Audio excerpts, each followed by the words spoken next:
అందరికీ Sabbath shalom. పరమ తండ్రి మీకు స్తోత్రములు. బిగ్గరగా చెప్పుదాం. పరమ తండ్రి మీకు స్తోత్రములు. పరమ తండ్రి మీకు స్తోత్రములు.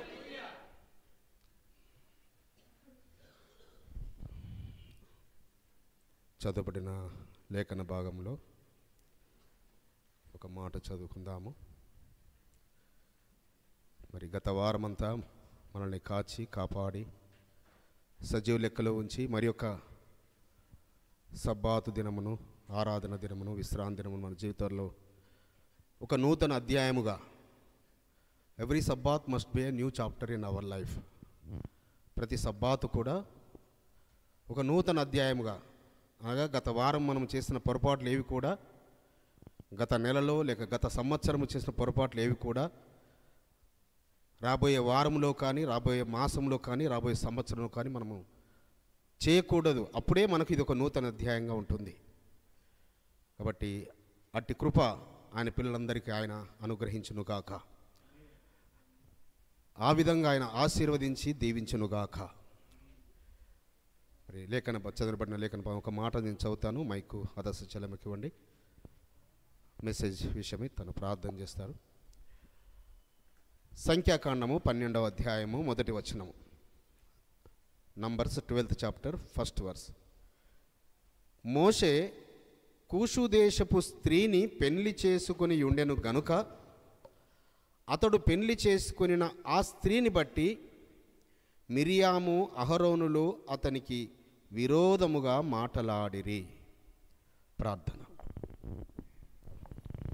పరలోకమందున తండ్రి, సర్వాధికారియు సర్వశక్తున్న మీకే స్తుతులు స్తోత్రములైన సకల ఆశీర్వాదాలకు కారణభూతుడైన మా గొప్ప తండ్రి, నిన్న నేడు ఏకరీతిగా ఉన్నవాడా, సర్వయుగంలో సజీవుడా మీ స్తోత్రనైనా అయ్యా. ఈ సబ్బాదినంలో మీ యొక్క సన్నిధిలో ఈ విధంగా మోకరించడానికి మీరు చూపిన కృపను బట్టి, ఇచ్చినట్టు ధన్యతను బట్టి మీ స్తోత్రనైనా అయ్యా. ఇప్పటి వరకు మీరే తోడుగా ఉండి నడిపించినారు, మీకు స్తోత్రనైనా అయ్యా. వాక్యాన్ని ఉపదేశించడానికి నిలబడి ఉన్న మీ దాసుల అన్నయ్య గారిని బట్టి మీకు లెక్కలేని స్తోత్రనైనా అయ్యా. వాక్యాన్ని ఉపదేశిస్తుండగా మీ యొక్క ఆత్మ అభిషేకంతో మీ దాసుని నింపండి తండ్రి, మీ స్తోత్రనైనా అయ్యా. నువ్వు నోరు తెరువు, దాన్ని బాగా నింపిది నన్ను అవుతండి, మీ స్తోత్రనైనా. అట్టి రీతిగా అన్నయ్య నోట మీ మాటలు ఉంచండి తండ్రి.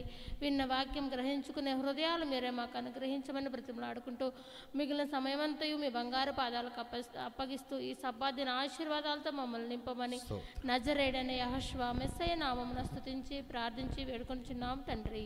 ఆమేన్. ఆమేన్. థ్యాంక్ యూ చెల్లెమ్మ. మరి చదవబడిన భాగములో మోషే గారు వివాహము చేసుకున్న స్త్రీ, ఆ స్త్రీని బట్టి ఎవరట ఆయనకు విరుద్ధముగా, మోషేకు విరుద్ధంగా మాట్లాడారట. ఆయన అన్నయ్య ఆయన అహరోను, ఆయనను గారాభంగా పెంచుకున్న, ప్రేమగా పెంచుకున్న తన అక్క అయిన మిరియాము. ఎవరిని బట్టి? మోషే గారి భార్యను బట్టి. అయితే కూషు దేశస్థులు మరి వారి కలర్లో మరి కొంచెం బ్లాక్గా ఉంటారు. ఆఫ్రికన్స్, కూషు దేశం అంటే ఆఫ్రికా కిందకు వస్తారు. కాబట్టి ఆమె మరి నలుపును బట్టి వారు శనిగారా తెలియదు, దేనిని బట్టి శనిగారో కానీ అది పరమ తండ్రికి కోపము తెప్పించింది. నా సేవకుడైన మోషేకు విరుద్ధంగా మీరు ఎలా శనిగారు? ఏం చేశారు వాళ్ళు? శనిగారు.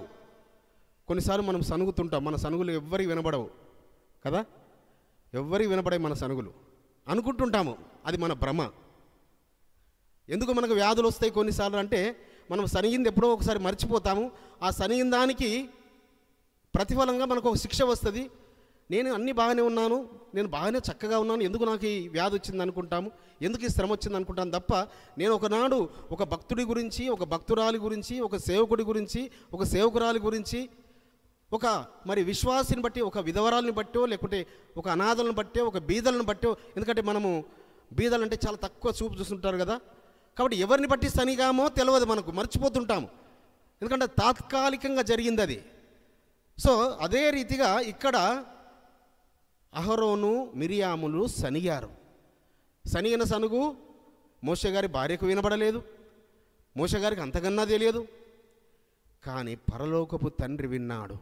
విని, ఏయ్ ఎక్కడున్నారు అహరోను మిరియాములు, రండి, ప్రత్యక్ష గుడారంకు రండి వెంటనే అని పరమత నుంచి వాక్కు. చూడండి, మోషే గారిని బట్టి ఆయన స్వరము వినే భాగ్యం ఇచ్చాడు అహరోను మిరియాములకు. లేదంటే వాళ్ళ స్థితిగతులు ఏంటి? మోషే గారు రాకమునుపు వారు వెలివేయబడిన స్థితిగతులు, ఐగుప్తు దేశంలో వారు దాసత్వంలో వెలివేయబడిన స్థితిగతులు, ఎన్నిక లేని వారిగా ఉన్నారు. కానీ మోషే గారిని బట్టి ఎంత గొప్ప భాగ్యం వచ్చింది ఆయన అన్నయ్యకు, ఆయన అక్కకు. అది మర్చిపోయి ఇంకా ఏమంటున్నారట అక్కడ, మోషే చేత మాత్రమే యెహోవా పలికించనా, ఆయన మా చేత పలికింపలేదా అని చెప్పుకొనగా యెహోవా ఆ మాట వినెను. వారిద్దరు మాట్లాడుకుంటున్నట్టు ముందుకు సనుక్కున్నారు, ఇద్దరు గుసగుసలాడుకున్నారు, అక్క తమ్ముడు మాట్లాడుకుంటున్నారు. ఆ మాట పరలోకపు తండ్రి విన్నాడట. విని వారికి సెలవైంది, మీరు రండి, మేఘస్తంభంలో వారికి ప్రత్యక్షమే, మీరిద్దరు రండి ప్రత్యక్ష గుడారానికి అని మోషే గారికి సెలవిచ్చి వారి ముగ్గురిని పిలిచి, మీరు మోషేకు విరుద్ధంగా మీరు ఎందుకు మాట్లాడడానికి మీరు ధైర్యం చేశారు? మీరు ప్రవక్తలు, నిజంగా మీలో ప్రవక్తలు ఉంటే నేను మీతో కలలతోనో దర్శనంతో మీతో మాట్లాడతా. మీలో ప్రవక్తలు కనుక ఉంటే అంటున్నాడు. మీరు ప్రవక్తలని చెప్పడం లేదు అక్కడ. అహరోను మిరియాములకు మీరు ప్రవక్తలని చెప్పడం లేదు. మీలో ప్రవక్త కనుక ఉంటే మీతో కలతో కానీ దర్శనంతో. కానీ నా సేవకుడైన మోషే అలా కాదు. ఆయన దర్శన రీతిగా ముఖాముఖిగా నాతో చూస్తాడు, ముఖాముఖిగా నాతో మాట్లాడతాడు. అయితే వారు సనిగింది మరి మోషే గారి భార్యను బట్టి సనుగితే పరలోకపు తండ్రికి ఎందుకు అంత కోపము అంటే మోషే గారికి పక్కటెముకను ఊరికనే పరలోకపు తండ్రి ఇవ్వలేదు. మోషే గారికి ఏదో మిద్యాను దేశం వెళ్ళాడు, ఆ బావి యొద్ద ఉన్నాడు, ఆ గొర్రెలకు నీళ్లు పెట్టాడు. ఆ యొక్క రఘుయేలు యొక్క 7 కుమార్తెలు అక్కడికి వచ్చారు గొర్రెలను మేపుకుంటూ నీళ్లు పెట్టడానికి కొరకు. ఆయన వారికి త్వరగా ఆ యొక్క మోషే గారు సహాయం చేశారు. ఏంటి ఈరోజు ఇంత త్వరగా వచ్చారు వాళ్ళ నాన్న అడిగాడు. నాన్న, ఎవరో ఐగుప్తీయుడు వచ్చాడు, అతను మాకు సహాయం చేశాడు, అయితే మరి అతను ఎందుకు వదిలిపెట్టి వచ్చారు, తీసుకురండి, వెళ్ళండి అని ఆయన వెళ్ళి అతన్ని తీసుకొస్తాడు. ఇదంతా మనకు నిర్గమకాండము 2వ అధ్యాయంలో ఉంటుంది. చూడండి, కొన్ని మాట చూసుకుందాం కూడా.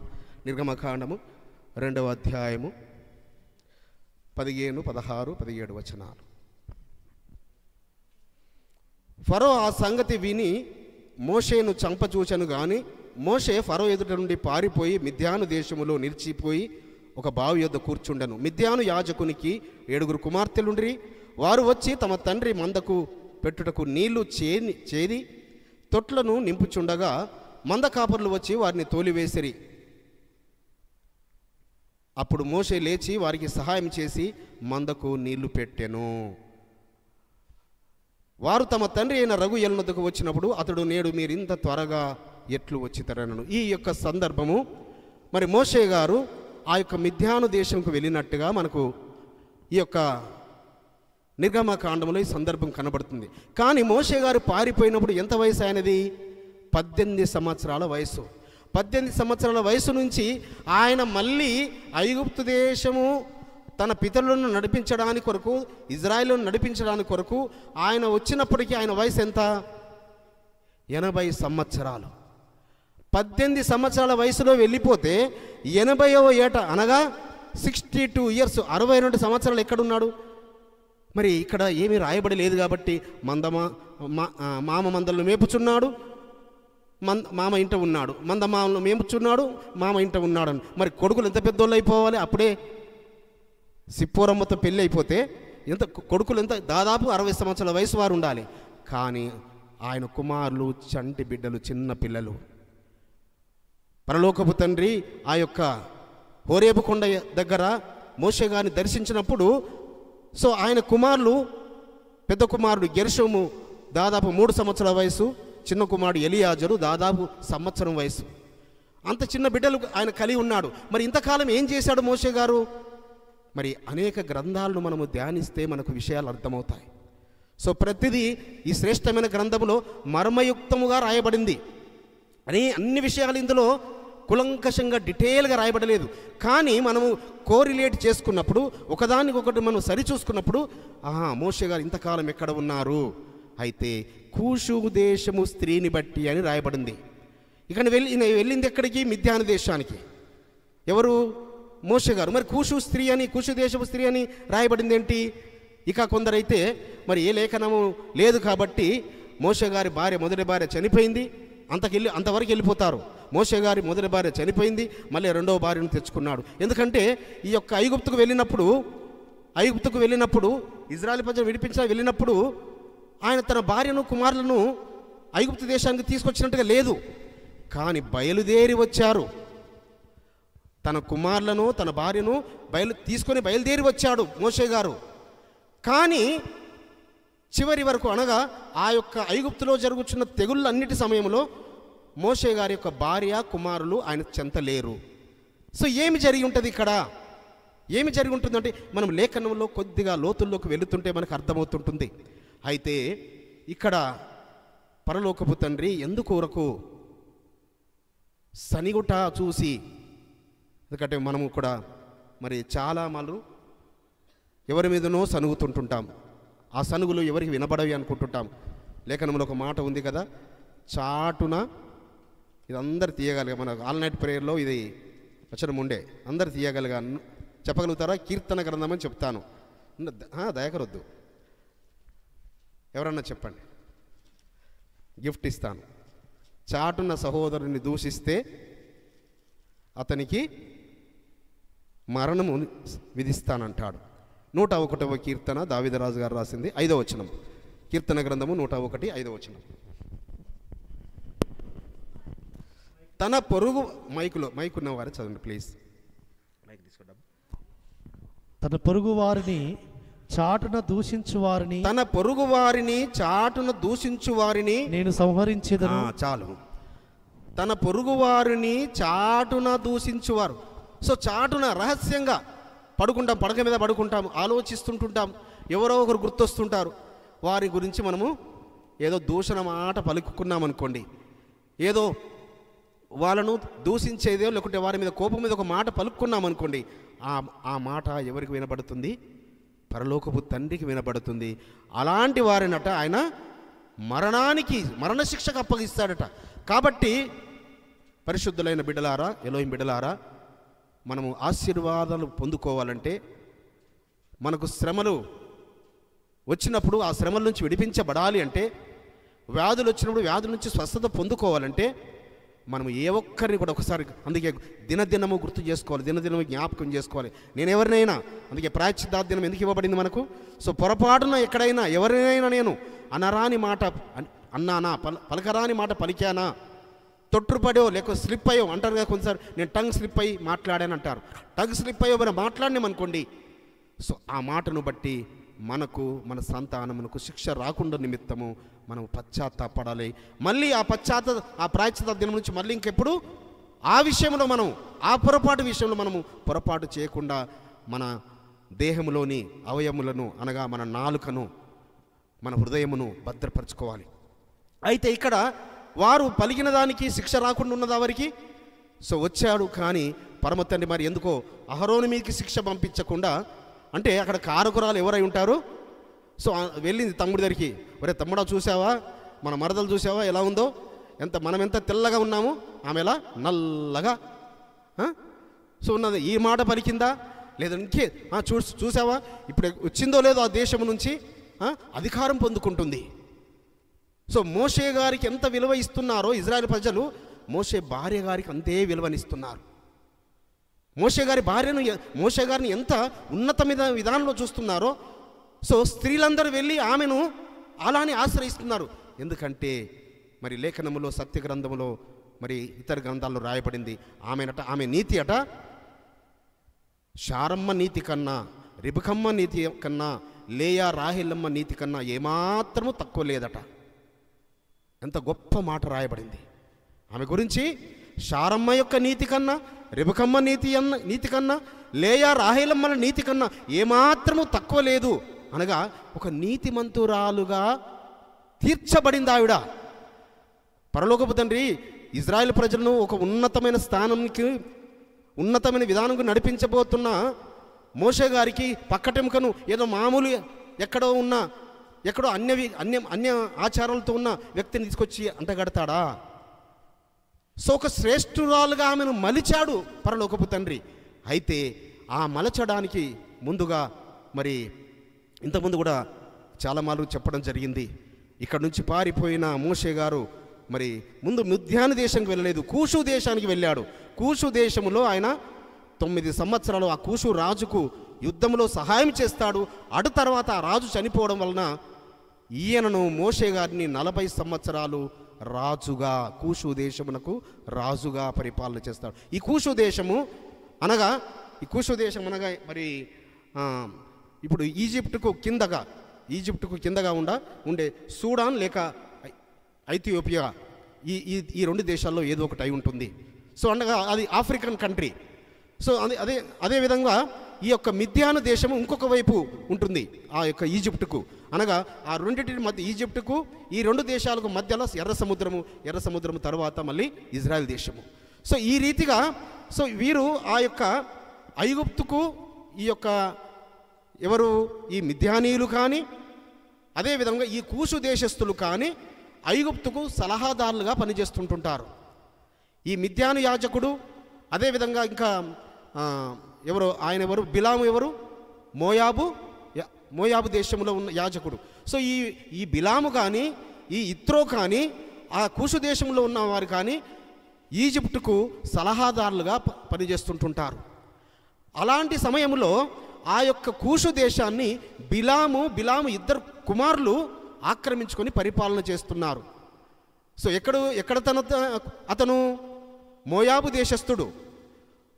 మోయాబు దేశస్థుడైన ఆయన సో వచ్చి కూషు దేశంలో అంటే కొద్దిగా మనకు చరిత్రలోకి వెళితేనే ఎలా ఈమె ఈ యొక్క మిరియాము ఆ కూషు దేశం అని పిలువబడింది. తండ్రేమో మిద్యాను దేశీయుడు, అయితే ఆమె తల్లి కూషు దేశస్థురాలు. ఎవరి సిప్పోరా ఏమన్నా సారీ మిరియాము కాదు, సిప్పోరా అనగా ఎవరు? మోషే గారి తల్లి సిప్పోరా, మోషే గారి భార్య అయిన సిప్పోరా యొక్క తండ్రేమో రగుయేలు మిద్యాను యాజకుడు, తల్లి కూషు దేశస్థురాలు. అనగా ఆమె బ్లాక్గా ఉంటుంటుంది. ఈమె యొక్క మరి మోషే భార్య సిప్పోర యొక్క తల్లి నలుపుగా ఉంటుంది, ఈమెకు నలుపు వచ్చింది. సో ఆ విధంగా ఈమె నలుపుగా ఉన్నది. ఆఫ్రికన్స్ నలుపుగా ఉంటారు, మరి ఏషియన్స్ మరి ఆసియా దేశస్థులు తెలుపుగా ఉంటారు. సో ఇజ్రాయేలీలు కానానీయులు తెలుపుగా ఉంటారు. సో ఇప్పుడు ఈ అమెరికాలో కూడా ఇద్దరు ఉంటారు, తెలుపు వారు ఉంటారు, నలుపు వారు ఉంటారు. అయితే ఆ రోజులలో కూడా ఆ కూషు దేశస్థులు ఈ మిద్యాను దేశస్థులు వారు పక్కపక్క దేశాలు కాబట్టి వారు ఒకరికొకరు వారు సలహాలు తీసుకునేవారు, సలహాదారులుగా పనిచేసేవారు. ఎందుకంటే ఈ యొక్క బిలాము ఆది కాలము నుంచి, అంతేకాదు ఈ యొక్క ఈ రగుయేలు కూడా ఇజ్రాయెల్కు విరుద్ధంగానే పనిచేస్తుంటుంటాడు. వీళ్ళిద్దరూ ఐగుప్తు దేశమునకు పాలకులకు సలహాలు ఇస్తుంటుంటారు, ఇజ్రాయెల్ను ఏ విధంగా నశింపజేయాలి. ఎందుకంటే ఇప్పుడు అదే పరిస్థితి కదా. ఇప్పుడు ఇజ్రాయెల్ దేశం చుట్టూ ఉన్న వారందరూ ఇజ్రాయెల్ లేకుండా చేయాలి, ఇజ్రాయెల్ను నశింపజేసేటట్టు చేయాలి, ఇజ్రాయెల్ ప్రపంచంలో లేకుండా చేయాలని ఆ చుట్టూన్న దేశాలన్నీ. సో ఆ విషయంలో వాళ్ళు ఏకమవుతారు. మళ్ళీ వాళ్ళు అంతర్గత యుద్ధంలో మళ్ళీ ఒకరినొకరు తన్నుకుంటారు, అంతర్యుద్ధంలో ఒకరినొకరు కానీ ఇజ్రాయెల్ విషయంలోకి వచ్చేసరికల్లా వీరందరూ ఏకమవుతారు. ఆ కాలంలో కూడా అంతే. ఆ బాలాకు చక్రవర్తి కూడా బిలామును ఎందుకు పిలిపిస్తాడు? ఇజ్రాయెల్ను శపించడానికి కొరకు. సో ఈ మిద్యాను యాజకుడు కూడా ఇత్రో కూడా. అయితే ఇత్రో ఇంట మరి పరలోకపు తండ్రి యొక్క చేతికర్ర వచ్చింది ఇత్రో ఇంటికి. ఈ యొక్క రగుయేలు ఇత్రో 2 పేర్లు మిద్యాను యాజకునికి. సో అతని ఇంట ఈ యొక్క చేతికర్ర, సృష్టికర్త యొక్క చేతికర్ర యోసేపు గారు నిద్రించినప్పుడు అతను దొంగిలించి తెచ్చుకుంటాడు ఈ యొక్క రగుయేలు. సో తీసుకొచ్చి తన ఆ పెరట్లు నాటి పెట్టుకున్నాడు. అయితే మోషే గారు ఆ కూషు దేశంలో 40 సంవత్సరాల పరిపాలన చేసిన తర్వాత ఆయన అక్కడి నుంచి బయలుదేరి ఈ యొక్క మిద్యాను దేశమునకు వస్తాడు. ఈ మిద్యాను దేశంకి వచ్చినప్పుడు అప్పుడు జరిగిన సంఘటన ఇందాక మనం చదువు నిర్గమకాండము 2వ అధ్యాయము 17-18లో అక్కడ మిద్యాను దగ్గరకు వచ్చినప్పుడు అక్కడ ఆ బావి దగ్గర చూసినప్పుడు ఆయన వచ్చి ఆ యొక్క రగుయేలు తన ఇంటికి తీసుకెళ్ళిపోతాడు. నాయనా నువ్వు ఎక్కడి నుంచి వచ్చావు? ఎందుకంటే ఆయన రంగును, ఆయన వేషమును, ఆయన ఎత్తును చూస్తేనే అర్థమైపోతున్నది. ఆ ఎత్తు, ఆ అందము, సో అవన్నీ చూసి ఆయన దాచిపెట్టుకుందామని దాచిపెట్టుకోలేడు. తన రూపమును బట్టి, తన అందమును బట్టి తను వేరే దేశస్తులని చెప్పుకున్నా చెల్లదు అక్కడ. అంటే అయ్యా నేను ఐగుప్తు నుంచి నేను పారిపోయి వచ్చాను, ఇలా కూషు దేశానికి వెళ్ళాను, కూషు దేశంలో 40 సంవత్సరాలు నేను రాజుగా సింహాసనము ఎక్కాను, ఇగో నాకు ఇంత సంపదనిచ్చారు. ఒంటెలు, విస్తారమైన ఒంటెల మీద, గాడిదల మీద ఆయన బంగారమును, వెండిని తీసుకొని వచ్చాడు అన్నట్టు ఇక్కడికి మిద్యాన్ దేశంకు. సో అదంతా చూస్తున్నాడు ఈ యొక్క రగుయలు. చూసి ఓహో అలానా, నువ్వు ఈజిప్టు నుంచి వచ్చావా? అయితే ఓహో ఇతను ఇజ్రాయేలుడని గుర్తెరిగి ఇతన్ని ఏ రీతిగానైనా ఐగుప్తులకు, ఈజిప్టులకు అప్పగించాలని తీసుకెళ్ళి ఆయన చెరసాల్లో పెడతాడు. వెంటనే కూతుర్నిచ్చి పెళ్లి చేయలేదు. సో అక్కడ 49 సంవత్సరాలు గడిచింది. 18 + 49 దాదాపుగా 66 సంవత్సరాల వయసులో మోషే గారు ఇక్కడికి వచ్చారు మిద్యాన్ దేశానికి. సో వచ్చిన తర్వాత దాదాపు 10 సంవత్సరాలు చెరసాల్లో వేశాడు. వేస్తే ఈ 10 సంవత్సరాలు ఎలా ఉంటాడు, ఏం చేస్తున్నాడు 10 సంవత్సరాల చెరసాల్లో? దినదినము అలనాడు యోసేపు గారు జ్ఞాపకం చేసుకుని ఉంటాడు మోషే గారు. మా పితరుడు యోసేపు గారు ఐగుప్తు చెరలో ఏ రీతిగా చెరసాల్లో ఉన్నాడో అని ఈయన చెరసాల్లో ఉండి ఆయనను ఆరాధిస్తూ ఉన్నాడు. అప్పుడు దినదినము ఈ యొక్క సిప్పోరమ్మ ఆయనకు రొట్టెను, నీరును అందిస్తుంది. ఆ తలుపు సందులో నుంచి ఆయన ధర్మశాస్త్రాన్ని బోధిస్తున్నాడు. మోషే గారు సిప్పోరమ్మకు ధర్మశాస్త్రం అనగా 1 సంవత్సరం కాదు, 2 సంవత్సరాలు, 10 సంవత్సరాలు ధర్మశాస్త్రము నేర్చుకున్న తల్లి సిప్పోరమ్మ. 10 సంవత్సరాలు మోషే అంటే కాబోయే భర్త కాబోతున్నాడని ఆమెకు అర్థమైపోయింది, ఆయనకు అర్థమైపోయింది. సో ఆ కాబోయే భర్త ద్వారా 10 సంవత్సరాలు. అయితే ఇజ్రాయెల్ మేము దాదాపుగా ఒక 12 ఇయర్స్ బ్యాక్ ఇక్కడ అశోక్ నగర్, గాంధీనగర్లో ఒక యూదుల కుటుంబాన్ని కలిసాము, నేను సురేందర్ని వెళ్ళి. అయితే కలిసినప్పుడు అతనేమో ఇజ్రాయెల్ దేశస్థుడు, ఆయన భార్య చైనా ఆవిడ. సో వాళ్ళు చెప్తున్నారు ఆమె మరి చైనా ఆవిడ అయినప్పటికీ ఎలా యూదురాలు అయిందంటే 3 ఇయర్స్ కఠిన పరీక్ష పెడతారట వారికి. 3 ఇయర్స్ ధర్మశాస్త్రంలో, తోరాలో ట్రైనింగు, కఠినమైన పరీక్ష. అప్పుడు ఆ ఎగ్జామినేషన్స్ కంప్లీట్ అయిన తర్వాతనే ఆమెను యూదురాలిగా యాక్సెప్ట్ చేసి వాళ్ళు పెళ్లి చేసుకుంటారట. అల్లుల్ని పెళ్లి చేసుకోవాలనుకుంటే. అంటే ఈ రోజులలోనే ఇంత కఠినమైన శిక్షణ ఉంటే మరి ఆ రోజులలో మోషే గారికి ఊరికనే సిప్పోరమ్మ రాలేదు. సో 10 సంవత్సరాలు ధర్మశాస్త్రాన్ని నేర్పించడం తర్వాత 10 సంవత్సరాలు అయిన తర్వాత మరి 7 కుమార్తెలు ఈమె జ్యేష్ఠ కుమార్తె.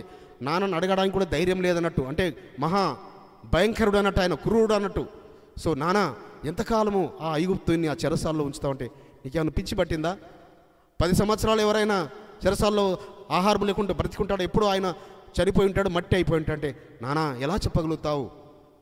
వారి యొక్క అబ్రహాం గారి గురించి మనం వినలేదా?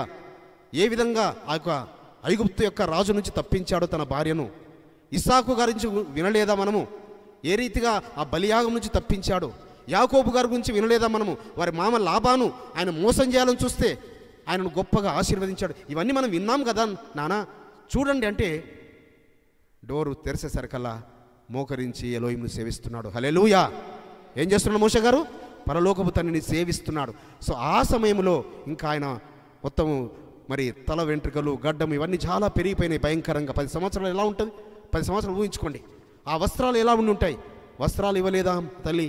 కానీ రోజు ఆహారం పెడుతూ వచ్చింది. సో ఆయన ధర్మశాస్త్రం పెడుతూ వచ్చాడు. ఈ రీతిగా ఆయన వర్షము మరి బయటకు వచ్చిన తర్వాత క్షౌరం చేసుకొని స్నానం చేసిన తర్వాత అక్కడ ఆ చేతికర్ర మీద, పరలోకపు తండ్రి చేతికర్ర మీద యెహోవా అనే పేరు ఆయనను కనబడుతున్నది. డైమండ్స్తో రాయబడిన అక్షరాలు అవి. ఆ చేతికర్ర మోషే గారితో మాట్లాడుతుంది. వెళ్ళి ఇలా కర్రను, ఆ భూమిలో ఉన్న కర్రను ఇట్లా తీసినట్టుగా పైకి తీస్తాడు. ఇది చూసి ఆ యొక్క ఇత్రో ఆశ్చర్యపోతాడు. ఏంటిది, ఎలా జరిగింది? ఎందుకంటే అంతకుముందు ఆయన ప్రపంచ దేశాలన్నిటికీ ప్రకటించాడు, ఎవరైతే వచ్చి ఈ కర్రను తీసుకుంటారో వారికి నా పెద్ద కూతుర్ని ఇస్తానని. సో ఆ రీతిగా సిప్పోరమ్మని పెళ్లి చేసుకున్నాడు. 2 కుమారులు పుట్టారు. ఇక అక్కడి నుంచి ఆ అగ్ని పొదలో పరలోకపు తండ్రి దర్శించిన తర్వాత మోషే గారు బయలుదేరి వస్తున్న సమయంలో ఇక పరమ తండ్రి మాట్లాడుతున్నాడు మోషే గారితో. నిర్గమకాండము 4వ అధ్యాయంలో. సో పరమ తండ్రి, అయ్యా నువ్వు వెళుతున్నావు, ఆ ఫరో దగ్గరికి నువ్వు వెళుతున్నావు. నువ్వు అక్కడ వెళ్ళిన తర్వాత ఫరో హృదయాన్ని నేను కఠినం చేస్తాను, అతను మిమ్మల్ని వెళ్ళనివ్వడు. అయితే నీవు చెప్పాలి చివరికి ఈ తెగుళ్ళన్నీ వస్తాయని చెప్పాలి. చివరికి నీ జ్యేష్ఠ కుమారులందరినీ చంపుతానని చెప్పాలి. నువ్వు నీ ఐగుప్తు దేవతలందరికీ తీర్పు తీస్తానని నువ్వు ఫరోకు చెప్పాలి అన్నప్పుడు ఇవన్నీ ఉపదేశిస్తున్నాడు పరలోకపు తండ్రి నిర్గమకాండం 4వ అధ్యాయంలో. సో ఉపదేశిస్తూ వస్తున్న సమయంలో 22వ వచనం మనం చూసుకుందాం ఒకసారి. అప్పుడు నీవు ఫరోతో ఇజ్రాయేలు నా కుమారుడు నా జ్యేష్ఠపుత్రుడు నన్ను సేవించున్నట్లు నా కుమారుని పోనిమ్మని నీకు ఆజ్ఞాపించుచున్నాను.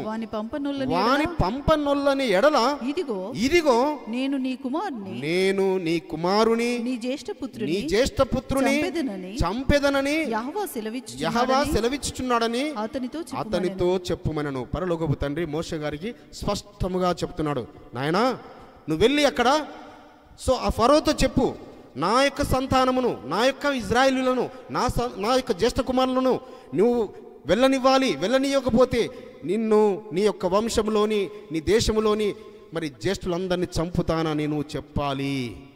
ఈ మాట జాగ్రత్తగా వినండి. ఎందుకు ఈ మాట నేను తీశాను? సో చాలా మార్లు మనము విన్నాం ఇది, కానీ ఎందుకు ఇక్కడ అంటే ఏమని చెప్పమంటున్నాడు? నీ జ్యేష్ఠులందరినీ చంపుతానని నువ్వు వెళ్ళి ప్రకటించాలి. ఐగుప్తు దేవతలందరికీ తీర్పు తీరుస్తాను. సో ఐగుప్తుల జ్యేష్ఠులందరూ సంహరించబడ్డారా లేదా? ఐగుప్తు జ్యేష్ఠులందరూ సంహరించబడ్డారు. కానీ ఎవరైతే పస్కా ఆచరించారో సో ఆ నిబంధన రక్తాన్ని వాళ్ళు ఆ ద్వారబంధకాలు పెట్టుకున్నారో వీళ్ళ జ్యేష్ఠులు కాపాడబడ్డారు. అయితే ఇది చెబుతూ సడన్గా చూడండి 24వ వచనం చూడండి. ఇది జాగ్రత్తగా వినండి. 24వ వచనం. అతడు పోవు మార్గమున సత్రములో యెహోవా అతన్ని ఎదుర్కొని అతని చంపచూడగా. ఎవరిని చంపడానికి చూస్తున్నారు ఇక్కడ? చెప్పాలి అందరూ. ఎవరిని? మోషేను చంపడానికి చూశాడు పరలోకపు తండ్రి. సంహారదూత వచ్చి సో నువ్వు వెళ్ళి చెప్పాలి, ఆ ఐగుప్తుల జ్యేష్ఠులందరినీ చంపుతానని నువ్వు ఫరోకు చెప్పాలని చెప్పుతూ వెంటనే వీళ్ళు సత్రంలో బస చేస్తున్నారు. తన 2 కుమారులు, తన భార్య, మరి కొంత పరివారము వాళ్ళతో వచ్చి ఉంటారు డెఫినెట్గా. సో కొందరు సేవకులు, ఎందుకంటే కాలినడక ప్రయాణము కాబట్టి మరి కొందరు పరివారము, పనివారు, మరి ఇవి ఒంటెలు, గాడిదలు ఇవన్నీ పరివారంతో వెళుతున్నారు. వారు సత్రంలో ఉండగా ఆ పరలోకపు సంహారదూత వచ్చి మోషేను చంపడానికి చూశాడు. 25వ వచనం. సిప్పోరా వాడిగల రాయి తీసుకొని తన కుమారునికి సున్నతి చేసి అతని పాదముల యొద్ద అది పడవేసి నిజముగా నీవు నాకు రక్త సంబంధమైన పెనిమిటి వైతివి అనను. అంతటా ఆయన అతనిని విడిచెను. చూడండి, ఇది జాగ్రత్తగా అర్థం చేసుకోండి. ఇది అర్థం చేసుకుంటే ఇది సూక్ష్మంలో మోక్షము. ఈ 22, 23, 24, 25 వచనాలలో సో నీవు వెళ్ళి ఐగుప్తీయుల జ్యేష్ఠులందరూ సంహరించబడతారని ఆ ఫరోకు చెప్పమని అంటూనే సో సంహారదూత వచ్చి కత్తి దూసి పట్టుకున్నాడు. సంహారదూత మోషేను చంపడానికి చూశాడు. మోషేను చంపడానికి చూస్తుంటే సిప్పోరమ్మ మనోనేత్రములు తెరవబడినవి. మోషేను చంపడానికి సంహారదూత చూస్తుంటుంటే నువ్వు వెళ్ళి జ్యేష్ఠులందరినీ చంపాలని నువ్వు తీర్పు ప్రకటించబోతున్నావు. కానీ నీ జ్యేష్ఠ కుమారుడు చస్తాడు బిడ్డ. ఎందుకు నీ జ్యేష్ఠ కుమారుడు చస్తాడు?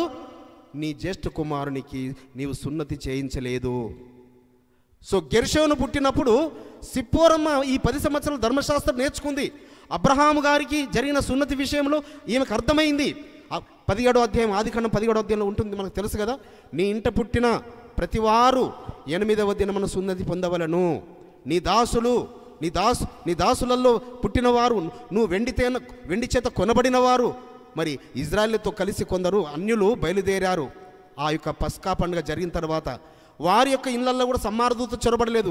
దేన్ని బట్టి అనుకుంటున్నారు?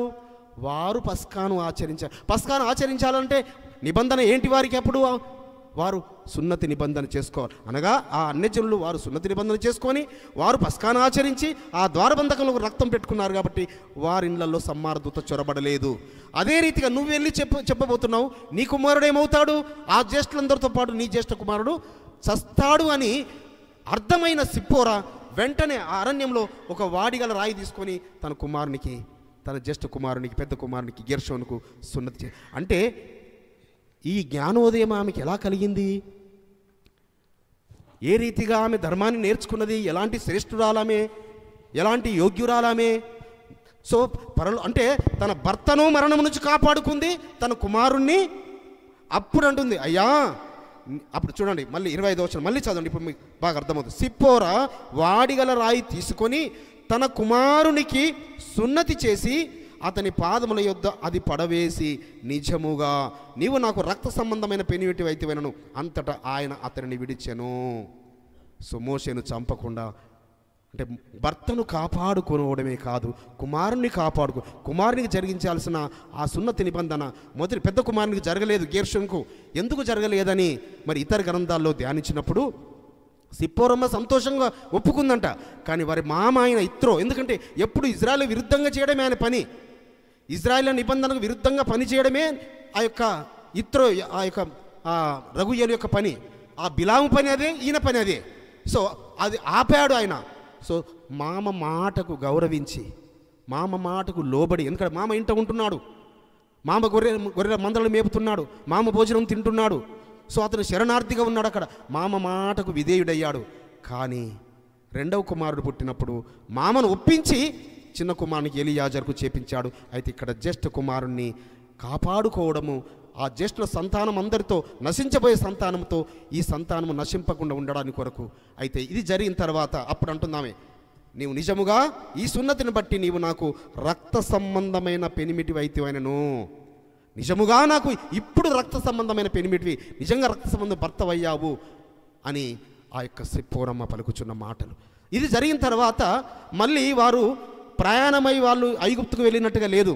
అయితే ఇంకా ఇతర గ్రంథాల్లో చూసినట్టయితే మోషే గారికి ఎదుర్కోవడానికి అహరోన్ వస్తాడు. వచ్చి అతన్ని ఎదుర్కొని ఆయన ముఖం మీద పడి మెడ మీద పడి ముద్దు పెట్టుకొని, నాయన వీళ్ళంతా ఎవరంటే, అంటే నీ దాసుడికి ఇవ్వబడిన భార్య కుమారులు. అంటే నాయన అక్కడ ఐగుప్తు దేశంలో పరిస్థితులు అనుకూలంగా లేవు, మళ్ళీ ఆ మిద్యాన దేశంకే పంపిద్దాము అని ఆ సేవకుల పరివారంతో మళ్ళీ రిటర్న్ పంపించేస్తారు వారిని, సిప్పోరమ్మను ఆ ఇద్దరు కుమారులను. సో దాన్ని బట్టి వారు ఐగుప్తుకు వచ్చినట్టుగా కనబడడం లేదు. ఐగుప్తు నుంచి బయలుదేరినప్పుడు సిప్పోరమ్మ వారు లేరు. మరి ఎప్పుడు వచ్చి జాయిన్ అయ్యారు వారిని? నిర్గమకాండము 18వ అధ్యాయము, నిర్గమకాండం 18వ అధ్యాయము మొదటి 2 వచనాలు. ఎలోహిం మోషేకును తన ప్రజలైన ఇజ్రాయిలుకును చేసినదంతయు యెహోవా ఇజ్రాయిలును ఐగుప్తు నుండి వెలుపలికి రప్పించిన సంగతియు మిద్యాను యాజకుడును మోషే మామయునైన యిత్రో వినినప్పుడు మోషే మామయైన ఆ యిత్రో తన యొద్దకు పంపబడిన మోషే భార్యయు, అంటే ఎవరు తీసుకొని వెళ్ళాడు ముందు, తర్వాత మళ్ళీ రిటర్న్ పంపించారన్నట్టు. కాబట్టి తన యొద్దకు పంపించబడిన మోషే భార్య అయిన సిప్పోరాను ఆమె ఇద్దరు కుమారులను తోడుకొని వచ్చెను. ఆయన మళ్ళీ అరణ్యములో వారు ఎక్కడున్నారు ఆ సమయంలో 5వ వచనం చూడమ్మా, అది 18:5. మోషే మామయ్యైన యిత్రో అతని కుమారులను ఇద్దరిని అతని భార్యను తోడుకొని అరణ్యములో ఎలోహిం పర్వతము దగ్గర దిగిన మోషే యుద్ధకు, ఎక్కడికి? సీనాయి పర్వతం యుద్ధకు వచ్చి జైన్ అయ్యారు వాళ్ళు. ఎర్ర సముద్రము దాటిన తర్వాత సీనాయి పర్వతం యుద్ధకు వచ్చి వారు జైన్ అయ్యారు. సో ఇక్కడ నుంచి వెళ్తున్న క్రమంలో ఇక అందరూ ఇజ్రాయెల్ ప్రజలు చాలా ఉన్నతంగా చూస్తున్నారు సిప్పోరమ్మను. ఎందుకంటే ఇది అందరికీ ఆ నోట ఈ నోట అందరికీ తెలిసిపోయింది. సో ఇలా మోషే గారిని చంపడానికి వచ్చాడట పరలోకపు తండ్రి. అప్పుడు సిప్పోరమ్మ మరి చూడండి ఎలా ఆమె ధర్మాన్ని నేర్చుకున్నది, మన పితరులకు ఆజ్ఞాపించిన దాన్ని, అబ్రహాము ఇస్సాకు యాకోబులకు ఆజ్ఞాపించిన దాన్ని ఆమె అనుసరించింది. కాబట్టి మోషే గారిని మరణము నుంచి తప్పించింది, తన కుమారుణ్ణి కాపాడుకుంది, మనందరినీ విడిపించడానికి కారకురాలు సిప్పోరమ్మ మామూలు వ్యక్తి కాదు. ఇజ్రాయెల్ ప్రజలందరినీ ఐగుప్తు నుంచి విమోచించడానికి మోషే గారు ఎంత కారకుడో అంతే సరి సమానమైన కారకురాలు సిప్పోరమ్మ. సో ఒక జ్ఞానము కలిగిన వ్యక్తి, ఒక గుణవతి, ఒక జ్ఞానవంతురాలు. సో తన భర్తను, తన ఇంటిని, ఇజ్రాయెల్ ఇంటిని కట్టడానికి కారకురాలైంది.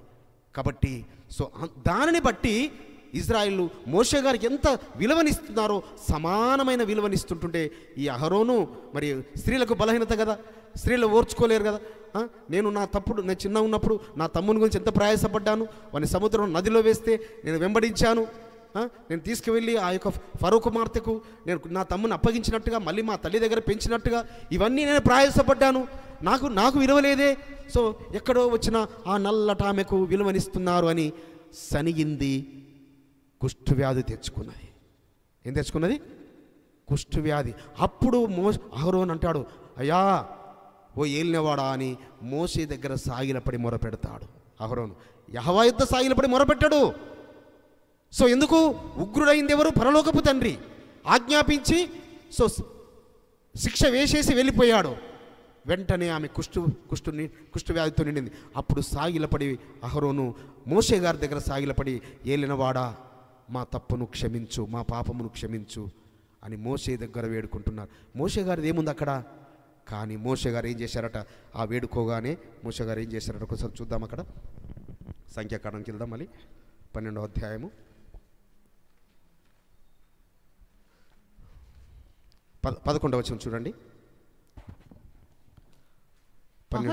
అహరోను అయ్యో నా ఏలినవాడా, మేము అవివేకులము, పాపులమైన మేము చేసిన ఈ పాపమును మా మీద మోపవద్దు.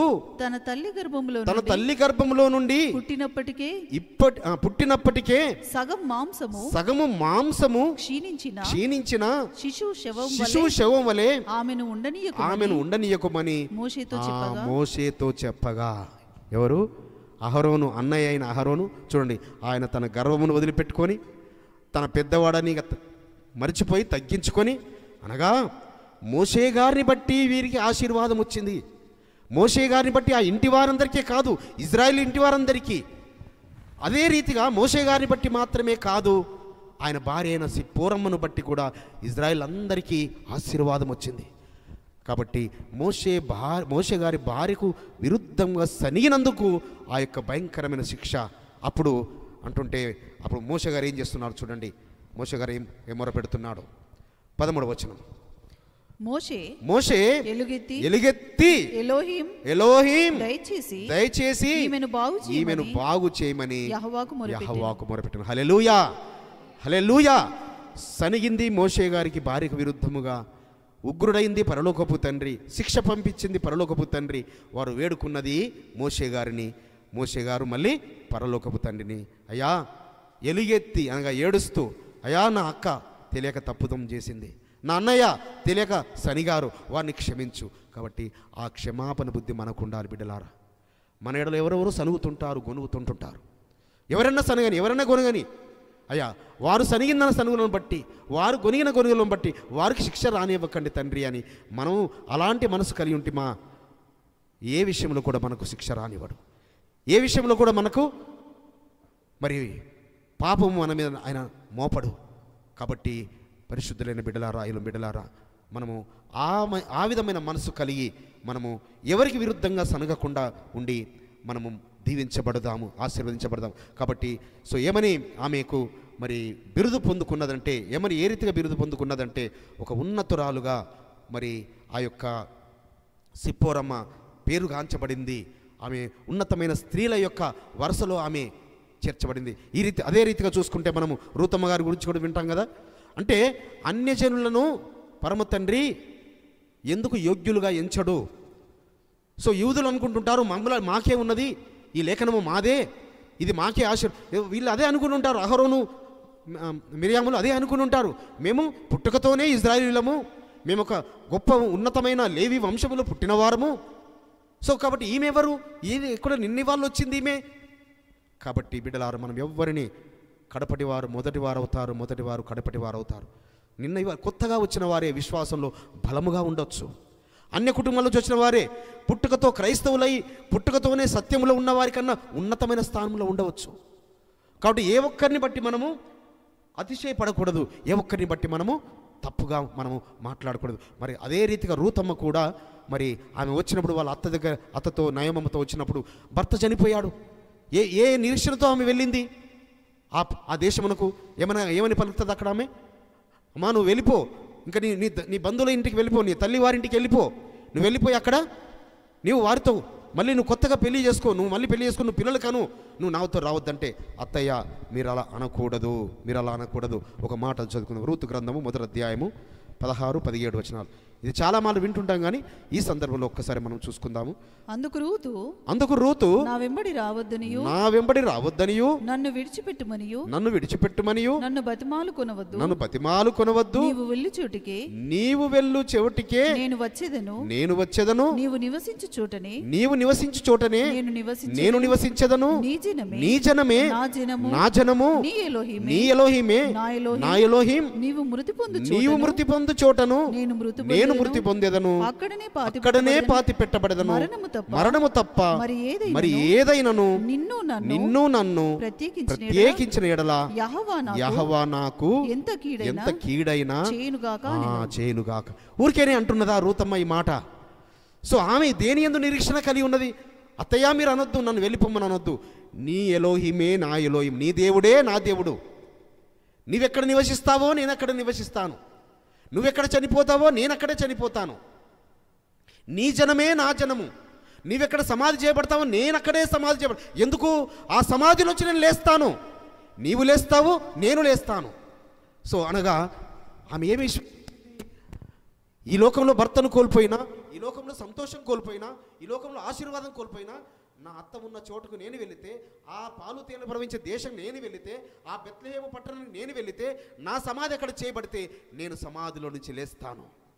అగో దాని యందు ఆమె నిరీక్షణ ఉంచింది కాబట్టి ఈ భూమి మీద కూడా ఉన్నతంగా ఆమె ఆశీర్వదించబడింది. ఆమె బోయజు గారికి భార్య అవడమే కాదు, దావీదు గారి తండ్రి ఆమె గర్భంలో జన్మించడమే కాదు, దావీదు వంశంలో నుంచి నజరుడైన యాషువా మెస్సియా ఈరోజు రూతు అమ్మ ఎవరు? మోయాబీరాలు, అన్యురాలు. కానీ ధర్మశాస్త్రమును అత్త యొద్ద నేర్చుకున్నది.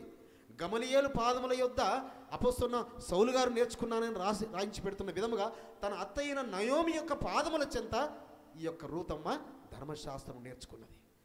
ధర్మశాస్త్రంలో ఒక యోగ్యురాలుగా మలచబడింది. అదే రీతిగా ఇజ్రాయెల్ దేశంలో కూడా అన్యులైన వారు చాలామంది కూడా మరి యాషువా మెస్సియాను వెంబడించిన వారు. ఒక అన్యురాలు ఒక సమయంలో ఒక కనాను స్త్రీ వచ్చి యాషువా మెస్సియా వద్దకు వచ్చి, అయ్యా నా కుమార్తె దయ్యం పట్టి ఉన్నది, చాలా వేదనతో ఉన్నది, ఆమె రాత్రి ఎక్కడెక్కడో లేచి వెళ్ళిపోతున్నది. సో ఆమె పగలని రాత్రి అనగా లేకుండా ఆమెకు నిద్రాహారాలు లేవు. సో ఆమె దయ్యం పట్టి ఎక్కడెక్కడో పడిపోతున్నది, నీటిలో పడిపోతుంది, అగ్నిలో పడిపోతుంది. అయ్యా నా కుమార్తెను స్వస్థపరచంటే ఆయన కొద్దిసేపు మౌనంగా ఉంటాడు. మళ్ళీ ఆమె మాటికి అడిగిన దాన్ని బట్టి, అమ్మా నేను నశించిన ఇజ్రాయేల్ యుద్ధకే వచ్చాను, నేను పిల్లలకు పెట్టవలసిన రొట్టె ముక్క కుక్కలకు పెట్టనా?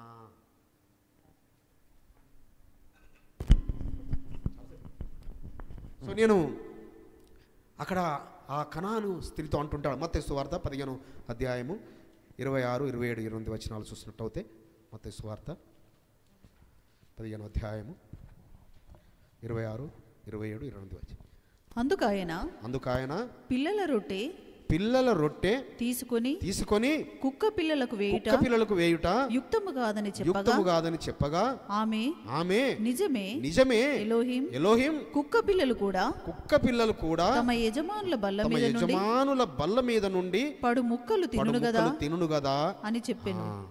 అయ్యా కుక్క పిల్లలు కూడా పిల్లలకు పెట్టే రొట్టె ముక్కలు పడుతుంటే కింద పడుతుంటుంటే ఆ కుక్క పిల్లలు తింటాయి కదా, అలాంటి విశ్వాసం నాకు లేదంటే, అమ్మా ఇలాంటి విశ్వాసం నేను ఎక్కడా చూడలేదు, ఇజ్రాయెల్ ప్రజల్లోనే చూడలేదు. నీ విశ్వాసమే నీ కుమార్తెను స్వస్థపరిచింది. అనగా అన్యులు సైతము సో ఆయన యందు విశ్వాసం ఉంచి ఇజ్రాయెల్ పొందుకోలేని ధన్యతలు, ఇజ్రాయెల్ పొందుకోలేని స్వస్థతలు వారు పొందుకున్నారు. అదే రీతిగా అన్యజనులమైన మనము కూడా, అన్యజనుల నుంచి వచ్చిన మనం కూడా ఆ లేఖనముల ప్రకారము, ధర్మం ప్రకారము సో మనము కూడా అదే నిబంధనలను అనుసరించి, మన పితరులకు అనుసరించి వారు అనుసరించిన ఆజ్ఞలు మనం అనుసరిస్తూ వెళుతున్నప్పుడు మనలో నుంచి కూడా ఉన్నతులైన బిడ్డలు, ఉన్నతులైన వారు దీవించబడిన వంశముగా, ఆశీర్వించబడిన వంశములుగా మన పిల్లలను ఆయన ఆశీర్వదిస్తాడు బిడ్డలారా.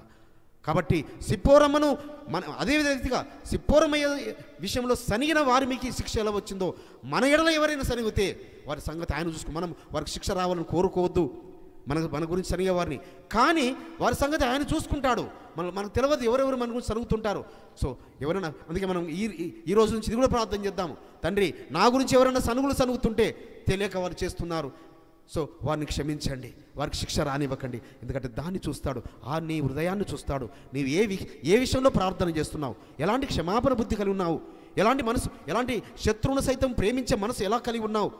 సో శత్రువును సైతం ప్రేమించే మనసు కలిగి ఉన్నప్పుడే మనం ఆయన పిల్లలమవుతాం. బిడ్డలారా, అప్పుడు మనం అడిగిన ప్రతిదానికి ఆయన జవాబునిస్తాడు, మన ప్రార్థనకు జవాబునిస్తాడు, మన స్వస్థపరుస్తాడు. ఏ రీతిగా అయితే ఆ యొక్క సిప్పోరమ్మను ఆ నలుగురి యొక్క భక్తి నీతిమంతురాండ్ర యొక్క పట్టికలో చేర్చాడో, షారమ్మ, రిబకమ్మ, లేయా, రాహేలమ్మ లిస్టులో చేర్చాడో, మరి మన బిడ్డలను కూడా, మన స్త్రీలను కూడా ఆ పట్టికలో చేర్చి ఆ యొక్క నీతిమంతురాండ్ర లిస్టులో చేర్చి ఆయన ఆశీర్వదిస్తాడు. అది మన భార్యలను కావచ్చు, అది మన కూతుర్లను కావచ్చు, అది మన మనవరాళ్ళను కావచ్చు, మన పిల్లలను ఆ పట్టికలో చేర్చి వారిని ఆశీర్వదిస్తాడు. అట్టి రీతిగా పరమ తండ్రి ఆశీర్వదించునుగాక, పరమ తండ్రి మాటలు దీవించునుగాక.